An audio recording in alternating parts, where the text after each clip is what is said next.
Okay, today we'll be studying about map folding or rolling. Groups can also be formed by folding or rolling the map, that is by joining horizontal or vertical edge. Okay, so up till now we have done forming groups with the help of an octet, quad or pair. Now we'll be doing all these things again with the help of map folding and rolling, which is a new concept in K-map and very important also. Now here are some 4 examples that I have given you. Let's study them one by one. Now the first example, here we have a 4 variable K-map. Okay, so what are the index? 0, 1, 2, 3, 4, 5, 6, 7, 8, 9, 10, 11, 12, 13, 15 and 14.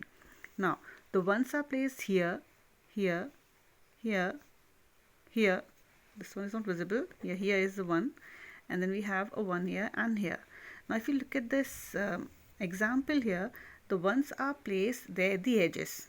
Okay, now if we roll a map, okay, so if you look over here, this one, these two pairs can be connected with these two pairs to form a quad. Okay, so when you fold a map, this one, these two ones and these two ones can be connected, combined together, and they will form a quad. Similarly, we have ones here on the same row. So if I fold this one with this one, it will form a pair. Okay, so now if I have to solve this quad, what is the quad form here? 1, that is M1, then M3, this is your 3. Okay, then this is your 9, that is M9, and M11. Okay, so this is your quad. These 4 ones are forming quad.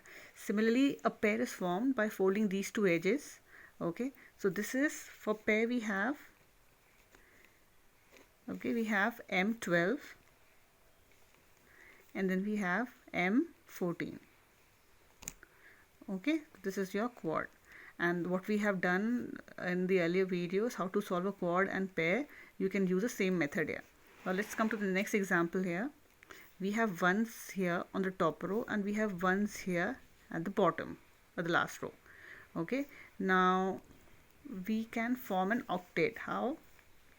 If I fold this entire edge with this one, the last one, okay, this will form an octet. So let me write the index number. You have M0, comma M1, this is your M1, then M3 and M2, M3 and M2. Then we come to the next one. You have M8, M9, this is your M9, then we have M11, and then we have M10, M11 and M10. So these two edges would form an octet. Then let's come to the next example here. We have ones placed in the corners, okay, of the map. Now if I fold this one, so sorry, this would be like this, this would be like this, okay, this would be like this, and here again like this.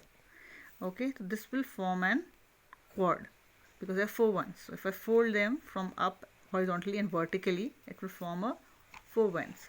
So here it will form a quad. Okay, so what's the cell address here? Index M0, this is your M0. What about this one? This is your M2. Then we have M8, and then lastly we have M10. Okay, this is your quad. Then let's come to the last example here. Now here we have ones both the edges here, okay, vertically. So if I combine this entire edge with this one, now how many ones are there? 1 2 3 4, 1 2 3 4, 8. So it will form an octet. Okay, and what is the index number here? M0, M4, this is your M4, then M12, ये आपका M12 है, M8, okay, then we have M2, M6, this is your M2, this is your M6, M14, this is your M14, and then we have M10. Okay, so this is your map rolling and folding is a very important concept for your ISC. And I mean, these are the various ways where you can fold a map.